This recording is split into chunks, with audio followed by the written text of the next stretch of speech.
तो अभी हम लोग पढ़ रहे हैं, स्पेशल केस देख रहे हैं रिलेटिव वेलोसिटी का। तो जब दोनों बॉडी क्या हो, पैरेलल स्ट्रेट लाइन मूव कर रहा हो, पैरेलल स्ट्रेट लाइन यदि दोनों बॉडी मूव कर रहा हो तो इसके बीच का एंगल कितना जाएगा, 0 डिग्री हो जाएगा। और 0 डिग्री हो जाएगा तो मैंने पढ़ा है कि दो बॉडी जिसका रिलेटिव वेलोसिटी क्या जाएगा, उसका फॉर्मूला क्या जाएगा, root under VA² plus VB² minus 2VA into VB cos theta. ये होता है फॉर्मूला। दो ऑब्जेक्ट जिसका रिलेटिव वेलोसिटी अगर हो उसका फॉर्मूला ये हो जाता है, ठीक है। अब यहाँ पे मेरे पास थीटा कितना डिग्री है, 0 डिग्री है, तो cos 0 का मान कितना जाएगा, 1 हो जाएगा। तो यहाँ पे वैल्यू पुट करेंगे तो वैल्यू क्या बन जाएगा बताइए। देखिए इसको सॉल्व करेंगे तो VA का स्क्वायर प्लस VB का स्क्वायर और माइनस 2VA इंटू VB आ जाएगा। और ये किसका फॉर्मूला बन गया, तो VA माइनस VB का होल स्क्वायर। इसको जब हम लोग सॉल्व करेंगे तो देखो ये बन गया VA और माइनस VB का होल स्क्वायर। इस स्क्वायर से रूट हट जाएगा तो फॉर्मूला क्या बन गया, VA माइनस VB। इसका मतलब हमने क्या समझा, यदि दो ऑब्जेक्ट यदि सेम स्ट्रेट पैरेलल लाइन में मूव कर रहा हो उसका रिजल्ट क्या आता है, VA माइनस VB आता है, ठीक है। देखो तो आपको हमने बताया था स्पेशल केस में कि आप यदि दो बॉडी पैरेलल स्ट्रेट लाइन में यदि सेम डायरेक्शन में मूव कर रहा हो तो इसके बीच का एंगल कितना, 0 डिग्री। अब 0 डिग्री है तो उसका हमने पढ़ा है कि दो ऑब्जेक्ट का रिलेटिव वेलोसिटी का जो फॉर्मूला होता है वो क्या होता है, root under VA² plus VB² minus 2VA into VB cos theta. तो cos थीटा का मान कितना है, 0 डिग्री है। इसके वैल्यू को आप पुट करें तो cos 0 का मान कितना, 1 हो जाएगा। तो फॉर्मूला क्या बन जाएगा, VA² plus VB² minus 2VA into VB। तो ये बन गया A माइनस B का होल स्क्वायर। तो हम इसको लिख दिया कि VA माइनस VB का होल स्क्वायर, स्क्वायर से रूट हट जाएगा तो क्या बन जाएगा, VA माइनस VB। तो हमारा ये है रिजल्टेंट वेलोसिटी यदि दो ऑब्जेक्ट यदि पैरेलल स्ट्रेट लाइन में और सेम डायरेक्शन में मूव कर रहा हो, यदि पैरेलल स्ट्रेट लाइन में सेम डायरेक्शन में मूव करता है तो उसका जो होता है रिजल्टेंट वेलोसिटी क्या होता है, VA minus VB। For example मान लीजिए एक ट्रेन है, ठीक है, एक ट्रेन चल रही है, ठीक है, और दो ट्रैक हमारा, मान लीजिए एक ट्रैक है, ठीक है, एक ट्रैक फर्स्ट और एक ट्रैक है, ट्रैक सेकंड है। इस पर एक ट्रेन चल रही है जिसकी स्पीड कितनी है, 80 किलोमीटर पर आवर है एक ट्रेन का, और एक ट्रेन का है 100 किलोमीटर पर आवर है, ठीक है। तो इसका रिलेटिव वेलोसिटी क्या जाएगा, अगर दोनों का डायरेक्शन अगर सेम है तो बताइए क्या जाएगा।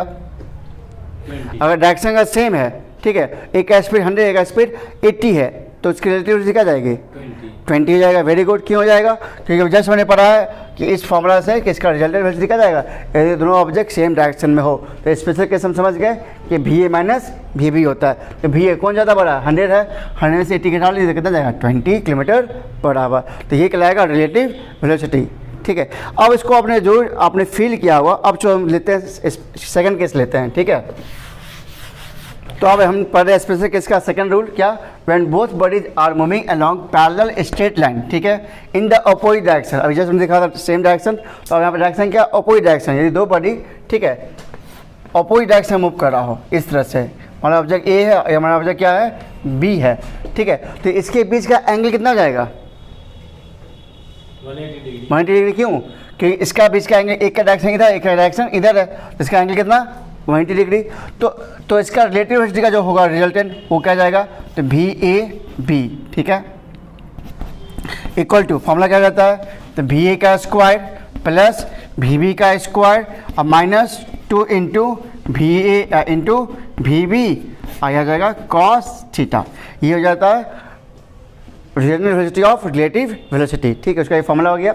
अब मेरे पास यहाँ पे cos 180 डिग्री दिया हुआ है, तो मुझे पता है कि cos 180 डिग्री का मान कितना होता है, -1 होता है। कितना होता है, लास्ट क्लास हमने पढ़ा था नहीं, यहाँ पे हमने आपको पढ़ाया था दो वेक्टर का अगर एंगल थीटा पे हो तो हमें आपको बताया था स्पेशल केस, तो हमें बताया था कि cos 180 का मान कितना होता है, -1 होता है। अब यहाँ पे पुट करेंगे -1, तो cos 80 का हटा के हमें क्या पुट करेंगे, -1, तो माइनस माइनस क्या जाएगा, +1 हो जाएगा, यहाँ पे प्लस में आ जाएगा। तो फॉर्मूला क्या बन जाएगा, VAB इक्वल टू बन जाएगा, ये बन जाएगा VA का स्क्वायर प्लस VB का स्क्वायर, और ये बन जाएगा माइनस माइनस यहाँ से प्लस हो जाएगा, तो ये हो जाएगा 2VA इंटू VB बन जाएगा, ठीक है। तो ये क्या बन गया, A प्लस B का होल स्क्वायर हो गया, ठीक है। और यदि A प्लस B का होल स्क्वायर हो गया तो VA अब प्लस VB का होल स्क्वायर, स्क्वायर से रूट हट जाएगा, तो फॉर्मूला क्या बन जाएगा इसका, VA अब प्लस VB। तो इसका मतलब क्या हुआ, यदि कोई ऑब्जेक्ट दो ऑब्जेक्ट मोशन में हो लेकिन अपोजिट डायरेक्शन में हो तो उसका रिजल्टेंट वेलोसिटी जो हो जाएगा वो क्या जाएगा, va प्लस vb। तो इसका मतलब दोनों का वेलोसिटी ऐड अप हो जाएगा। मान लीजिए इसका स्पीड 80 है, इसका स्पीड 100 है, ठीक है। तो आपको ये फील होगा यदि आप ट्रेन में बैठे हुए, सपोज आप ट्रेन में बैठे हो, दो ट्रेन जो अपोजिट डायरेक्शन में मूव कर रही है, मान लीजिए आप जिस ट्रेन में बैठे हो उसकी स्पीड 100 है और आपका एक फ्रेंड जो आपका ट्रेन में बैठा है उसकी स्पीड 80 है, लेकिन दोनों अपोजिट डायरेक्शन में। तो यदि दोनों आपस में क्रॉस करता है तो आपको ऐसा फील लगेगा कि दोनों ट्रेन की स्पीड कितनी लगेगी, 180 किलोमीटर की स्पीड से दोनों भाग रही है।